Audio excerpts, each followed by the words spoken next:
Hi students, my self Manish Kumar from Jaipur. अपना जो chemistry का चैप्टर चल रहा था वो चल रहा था विलियन। हिंदी मीडियम की बात कर रहा हूँ मैं। हिंदी मीडियम में अपना चैप्टर चल रहा था विलियन। इससे पहले एक चैप्टर कंप्लीट हो चुका था ठोस अवस्था। ठीक है, तो विलियन में मैंने आपको बताया था कि विलियन की परिभाषा क्या होती है, उसके उदाहरण, उसके प्रकार, फिर उसके बाद में विलियन की जो सांद्रताएं हैं उनकी इकाइयों को 3 भागों में बांट दिया था अपन ने। उनमें से प्रथम प्रकार की जो इकाइयां थी वो थी भार भार इकाइयां, और उनमें से फर्स्ट इकाई जो है उसके न्यूमेरिकल और उस इकाई की परिभाषा वगैरह आपको बता दी थी, जो था द्रव्यमान प्रतिशत। अब दूसरी इकाई की अपन बात कर रहे हैं जो है पीपीएम। इसी के संबंधित तो जो होती है वो पीपीवी। तो मैं यहीं पे इसको भी खत्म कर दूंगा। सबसे पहले आपसे क्वेश्चन पूछ जाए अगर कि किसी विलयन की सांद्रता को पीपीएम में कब व्यक्त किया जाता है, किसी विलयन की सांद्रता को पीपीएम में कब व्यक्त किया जाता है, तो इसके लिए बहुत इंपॉर्टेंट है, आपको याद रखना है ये कि अगर विलय की मात्रा बहुत कम हो, मतलब नगण्य के बराबर हो, अगर विलय बहुत कम मात्रा में घुला हुआ हो, तो अपन जो है क्या बोलेंगे कि तब उसकी सांद्रता जो है उसको किसमें प्रदर्शित करेंगे, पीपीएम में व्यक्त करेंगे। बहुत कम का मतलब होता है, आप ये मान के चलना कि आपके पास जो भी मान दिया हुआ हो ना वो 1 से भी कम हो, 1 से। जैसे मान लो से लिखा हुआ 2.0 इंटू 10 की पावर -3, 10 की पावर -3 का मतलब हो गया कि ये 1 से भी कम है। तो इस तरीके से आपसे पूछा जाएगा। और सूत्र जो था उसमें कोई परिवर्तन नहीं आएगा। पीपीएम जो है उसका बस केवल इस एम जो है एम, द्रव्यमान प्रतिशत में यहाँ पे 100 लिखा हुआ था, यहाँ पे बस ये आ जाएगा 10⁶। बाकी सूत्र में कोई परिवर्तन नहीं है। यहाँ पर आ जाएगा विलय का द्रव्यमान बटा विलयन का द्रव्यमान, विलय का द्रव्यमान बटा विलयन का द्रव्यमान। तो द्रव्यमान प्रतिशत वाली इकाई को आप पढ़े पहले, फिर उसके बाद में इस पे आए तो इजी वे में आपको समझ में आ जाएगा कि केवल जो 100 लिखा हुआ था उसकी जगह पे 10⁶ लिखा हुआ है। ऐसी पीपीबी ये कहीं यूज नहीं करते हैं, मैं वैसे ही बता रहा हूँ आपको। इसमें जो है यहाँ पर भी ये और यहाँ पर भी ये, बस बिलियन का मतलब होता है 10 की पावर 9, बिलियन का मतलब 10⁹ होता है, इसलिए ये जो है ना वो आ जाएगा। तो पीपीएम में सांद्रता कब व्यक्त करते हैं, जब विलय जो है वो बहुत कम मात्रा में घुला हुआ हो और जो है मतलब नगण्य हो एक तरह से। बाकी सूत्र जो है ना वो इस तरीके से जाएगा इसका, इस तरीके, इसमें न्यूमेरिकल अगर देखे जाए तो इस तरीके से भले ही पूछ सकते हैं। जैसे मान लो आपको दे दिया कि 1.0 इंटू 10⁻³ ग्राम ऑक्सीजन गैस को 1 किलोग्राम समुद्री जल में घोला हुआ है, 1 किलोग्राम समुद्री जल में घोल दिया। तो समुद्री जल में घोलने के बाद इसकी सांद्रता ज्ञात कीजिए। तो पहली चीज आपको पता लगानी होगी कि सांद्रता किस रूप में ज्ञात करनी है। तो ये वाले मान को देखो आप, ये ग्रामों की मात्रा 1 से कम है और 1 से कम होने की वजह से अपन इसकी सांद्रता जो है किसमें ज्ञात करेंगे, पीपीएम में ज्ञात करेंगे। तो आपको देखो क्या दिया हुआ क्या है, पीपीएम का सूत्र हुआ अपने पास, यहाँ पर ऊपर जाएगा 1.0 इंटू 10⁻³ ग्राम। नीचे जो है वो स्टूडेंट गलती जो करते हैं वो करते हैं कि जो 1 किलोग्राम दे रखा है उसको वो यहाँ पे 1 लिख देते हैं और यहाँ पर जाता है 10⁶, लेकिन एक्चुअल में यहाँ पर आएगा 1000। इसके लिए आप मैं छोटी चीज बता रहा हूं आपको, जिसमें आपको ऐसा भी लग सकता है कि सर ये क्या बता रहे हैं। जैसे भार और द्रव्यमान दो चीजें होती है, दोनों की इकाई अपन किलोग्राम लेते हैं, लेकिन जितने भी द्रव्यमान यहाँ पर होंगे, जैसे विलयन का द्रव्यमान है, विलय का द्रव्यमान है, विलायक का द्रव्यमान है, या जो मोलर द्रव्यमान है मतलब परमाणु द्रव्यमान, आणविक द्रव्यमान, ये सब के सब जो है वो ग्राम में प्रदर्शित किया जाता है, ग्राम में। और अगर कहीं पे भार शब्द लिखा हुआ गया तो वो व्यक्त किया जाता है किलोग्राम में। यहाँ पर जितने भी न्यूमेरिकल आपको सोल्व करने हैं उसमें इस चीज का जरूर ध्यान रखना होगा।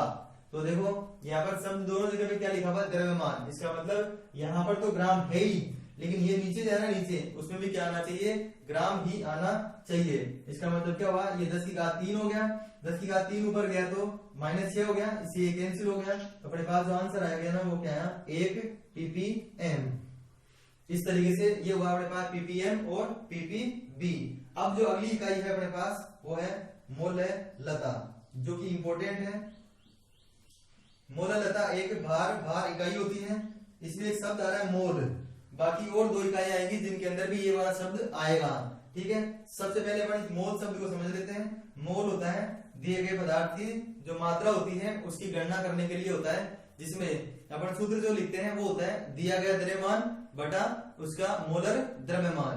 ठीक है, तो सबसे पहले इसकी परिभाषा समझते हैं। इससे पहले मैं एक सूत्र लिख देता हूं यहाँ पर, उससे अपन इसकी परिभाषा लिखेंगे। लास्ट क्लास में मैंने बताया था कि जो ए होता है ना, ए उसको अपन मान रखे हैं विलेय और बी को मान रखा है विलायक। ए को तो विलेय और बी को विलायक, ठीक है। तो यहाँ पर ये जो है ना, ये मोलों की संख्या किसकी है? विलेय की। ये भार किसका है? विलायक का। ये मोललता किसकी है? विलियन की। अरे ध्यान से देखो, इसमें ए और बी कुछ नहीं लिखा हुआ, इसका मतलब ये विलियन के लिए हुआ। जिसमें ए लिखा हुआ वो विलेय के लिए और जिसमें बी लिखा हुआ वो विलायक के लिए। इसका मतलब परिभाषा कर ले, परिभाषा तो 1 किलोग्राम भार बोल रहा हूं इसको, भार, इसका मतलब भार को किसमें व्यक्त करेंगे? किलोग्राम में। 1 किलोग्राम विलायक में घुले हुए विलेय के मोलों की संख्या, 1 किलोग्राम विलायक में घुले हुए विलेय के मोलों की संख्या को उस विलयन की मोललता कहते हैं। 1 किलोग्राम विलायक में घुले हुए विलेय के मोलों की संख्या को उस विलयन की मोललता कहते हैं। तो मोललता की परिभाषा बता दी है आपको। 1 किलोग्राम विलायक में घुले हुए विलेय के मोलों की संख्या को उस विलयन की मोललता कहते हैं।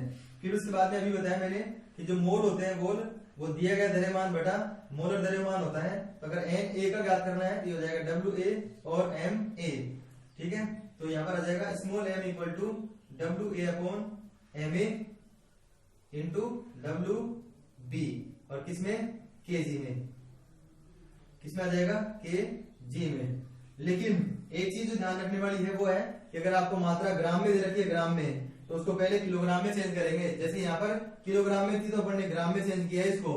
ऐसे इधर अगर देखेंगे तो ग्राम में दिया हो तो सूत्र जो है आप अप्लाई करेंगे, W A upon M A into W B into 1000। सामान्यतः इसी तरीके से दिया हुआ होगा, मतलब आपको जो पदार्थ है उसकी मात्रा ग्राम में दी होगी, उस ग्राम की मात्रा को किलोग्राम में, मतलब आप तो ये मान के चलो कि जो विलायक है वो ग्राम में दे रखा है तो ये सूत्र लगा देना, ठीक है। और किलोग्राम में दे रखा है तो ये वाला सूत्र लगाना है। तो 3 चीजें मैं बता रहा हूं इसके बारे में। पहली चीज यह एक भार मात्रक होती है, भार इकाई होती है। दूसरा, यह ताप से अप्रभावित होने वाली इकाई होती है, ताप से अप्रभावित, क्योंकि इसमें भार आ रहा है, आयतन नहीं आ रहा। तो आयतन नहीं आने की वजह से कौन सी इकाई हो गई है? ये इकाई हो गई ताप से अप्रभावित होने वाली। और तीसरा जो बताया मैंने इसमें वो है इसकी परिभाषा। तो 1 किलोग्राम विलायक में घुले हुए विलेय के मोलों की संख्या को उस विलयन की मोललता कहते हैं। तो इसके सूत्र याद रखेंगे और इससे संबंधित जो चीजें मैंने आपको बताई है उनको नोट करते चले जाएं। अब अपन देखते हैं दूसरे प्रकार की जो इकाइयां होती हैं वो। तो दूसरी श्रेणी है अपने पास भार आयतन इकाइयों की, जिसमें पहली जो इकाई आती है वो आती है द्रव्यमान आयतन प्रतिशत। जैसे द्रव्यमान प्रतिशत था उसी की तरीके से परिभाषा में बताई थी कि अगर द्रव्यमान प्रतिशत के लिए बोलेंगे तो विलयन का द्रव्यमान होगा 100 ग्राम और विलेय की मात्रा होगी ग्रामों में। यहाँ पर जो है वो 100 ग्राम की जगह पे हो जाएगा 100 मिलीलीटर, क्योंकि यहाँ पे दे रखा आयतन। तो 100 ml विलयन के 100 ml में घुली हुई विलेय की ग्रामों में मात्रा, विलेय की ग्रामों में मात्रा जो है उसको बोलते हैं द्रव्यमान आयतन प्रतिशत। सूत्र अगर लिखना चाहें तो ऊपर तो क्या आएगा? द्रव्यमान, जो कि किसका होगा? जो चीज उसके अंदर घुली हुई है उसका, तो आ जाएगा विलेय का द्रव्यमान, बटा जो है ना वो आएगा आयतन, और वो होगा विलयन का आयतन, विलयन का आयतन, और गुणा प्रतिशत याद कर रहे हैं इसलिए यहाँ पर क्या आ जाएगा? 100। तो देखो बिल्कुल वैसा का वैसा ही है, बस यहाँ पर पिछली वाली इकाई में ऊपर नीचे द्रव्यमान थे, अब जो है वो नीचे यहाँ पर क्या आ गया? आयतन आ गया। जैसे पीपीएम के लिए मैंने कहा था कि बहुत कम मात्रा घुली हुई हो विलेय की, तब उसको काम में लेते हैं। इसके लिए पूछ जाएगी इस इकाई का कब काम में लिया जाता है, तो इसी इकाई को काम में लिया जाता है जो द्रव औषधियां होती है। द्रव औषधियां, द्रव औषधियों का मतलब होता है कि जो कफ सिरप होती है ना, कफ सिरप मतलब खांसी की दवाई वगैरह होती है, उनमें क्या होता है जो भी बोतल होती है उसके ऊपर उनका आयतन लिखा होता है। आयतन मतलब 20 ml 50 ml या 100 ml कुछ भी आयतन लिखा होता है उनके ऊपर, लेकिन उनके पीछे जो कंपोनेंट लिखे होते हैं ना, मतलब कौन कौन चीजें उसके अंदर उपस्थित है, वो अगर आप अगर देखोगे तो उनमें लिखा होगा ये पदार्थ इतनी ग्राम मात्रा में है, ये वाला मिलीग्राम में है, ऐसे। तो वो मात्राएं लिखी होगी वो ग्राम में दी होगी, और उसका जो आयतन दिया होगा वो किसमें दिया होगा?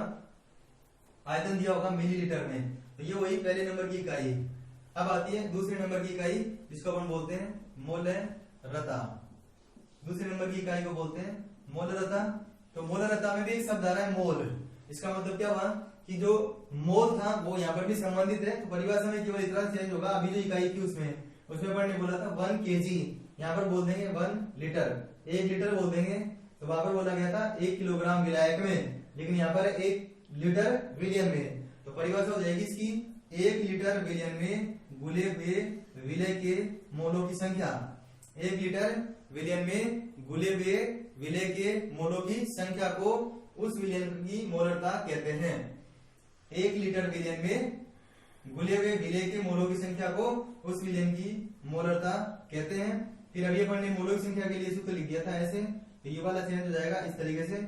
ये लीटर में है, लेकिन इसको भी अगर मिलीलीटर में दिया जाए आयतन को, तो क्या कर देंगे, कैपिटल M बराबर WA/MA इंटू V, और यहाँ पर आ जाएगा 1000 से गुणा कर देंगे। बिल्कुल वैसा का वैसा सूत्र है, बस केवल एक ही चीज में परिवर्तन आ रहा है, और वो जो चीज है वो है जो WB था, विलायक का भार था, उसकी जगह में क्या आ गया, विलयन का आयतन आ गया। तो इस तरीके से ये हुआ मोलरता, ठीक है। लेकिन मोलरता जो है उसमें भी वही 3 चीजें मैं बता देता हूँ। यह एक भार आयतन इकाई होती है, यह ताप से प्रभावित होती है, और तीसरी जो है ना वो इसकी परिभाषा है।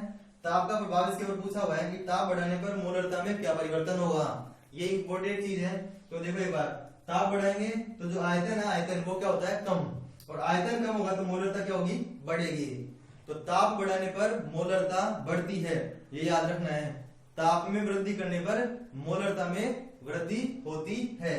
तो ये हुआ मोलरता, तो ये हुआ मोलरता जो आयतन के संदर्भ में हो गई। इसी तरीके से मोलरता का दूसरा सूत्र जो कि घनत्व के रूप में होता है, मतलब अगर आयतन के बजाय घनत्व दे रखा हो तो मोलरता अपन किस तरीके से ज्ञात कर सकते हैं। तो देखो हम जानते हैं कि घनत्व बराबर होता है द्रव्यमान बटा आयतन।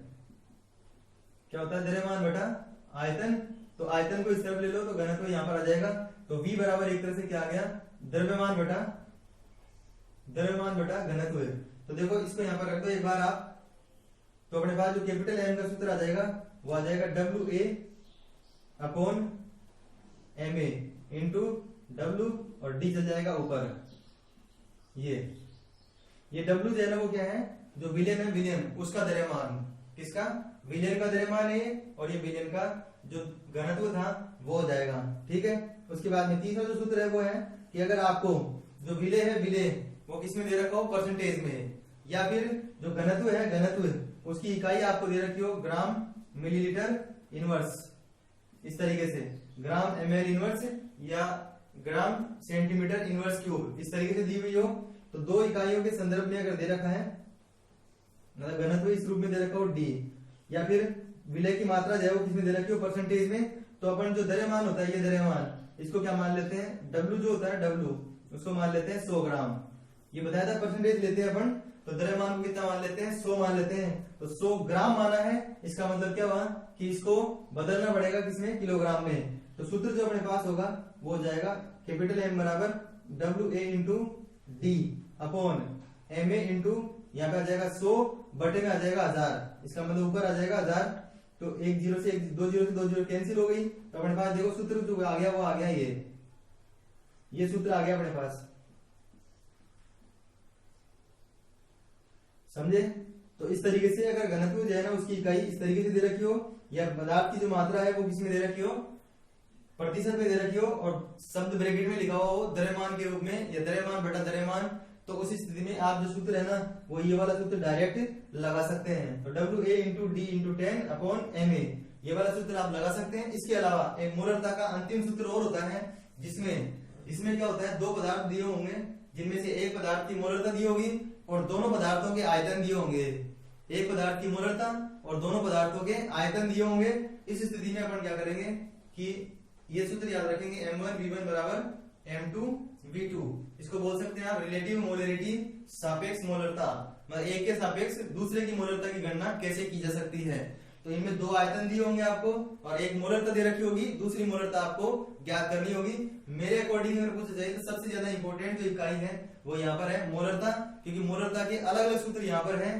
थ्योरेटिकली तरीके से पूछा जाता है मोलरता और मोलरता में अंतर क्या होता है, इसकी जो सूत्र है अपने पास है उनके हिसाब से न्यूमेरिकल भी इसके अंदर क्या बनते हैं, ज्यादा बनते हैं, ठीक है। जैसे अगर मान लो किसी तरह की क्वेश्चन की बात करें तो आपको दिया क्या होगा, जैसे मान लो लिख के दे दिया कि 5 ग्राम NaOH को 500 ml 5 ग्राम NaOH को 500 मिलीलीटर जल में घोला गया है, तो इसकी मोलरता ज्ञात करो, या इसकी सांद्रता मोल प्रति लीटर में ज्ञात करो।